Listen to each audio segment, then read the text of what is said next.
I'd like to talk to you about what I find a fascinating topic. That is, the topic of Islamic ethics, and in particular, a part of Islamic ethics which are called sacred deception or Takijja, T-A-Q-I-Y-Y-A. Let me give you a few ethical rules that come from the Hadith. A Muslim doesn't cheat another Muslim in business. A Muslim doesn't kill another Muslim. A Muslim doesn't touch another Muslim's wife. And a Muslim doesn't lie to another Muslim. Do you notice something here? That's right. You and I are left out because you see, Islam is not a symmetric ethical system.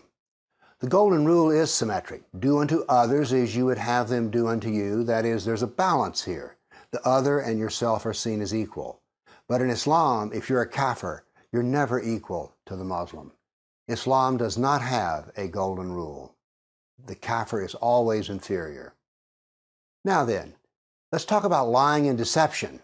First, let's start with the fact that Allah has 99 names, and one of those 99 names is He is the best of deceivers. But Allah is also the best of plotters and schemers.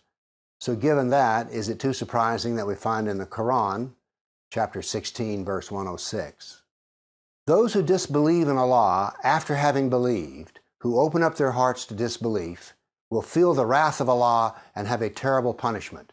In other words, apostates can be killed or otherwise punished. But it goes further. But there is no punishment for anyone who is compelled to deny Allah in words, but whose heart is faithful. So in other words, a Muslim can lie about Islam if it serves Islam. And one of the ways he could serve Islam is that the Muslim is not discriminated against. Here we have another in chapter 3, verse 28. Believers should not take kafirs, unbelievers, as friends in preference to other believers. Whoever does this shall have no relationship left with Allah. In other words, if you're a real friend, you're no longer a friend of Allah, unless you but guard yourself against them, taking precautions. What this is interpreted to mean is that a Muslim can act friendly, but he's not actually the friend. That's what is wrong. In other words, a Muslim may never give preference to a kafir over a Muslim. There are, by the way, no less than 12 verses which say that a Muslim is not the friend of a kafir. Now let's turn to the Hadith. Muhammad, who will kill Ka'b bin Ashraf, who has offended Allah and His Prophet? A Muslim, I will, Muhammad. Would you have me do so? Yes. In order to kill him, I will need to deceive him. May I do that? Muhammad, yes. So, the Muslim deceived Ka'b bin Ashraf and he did kill him. What is this? This is the Sunnah of Muhammad. It is possible to lie to the kafir as long as it advances Islam. This is the nature of Takijja.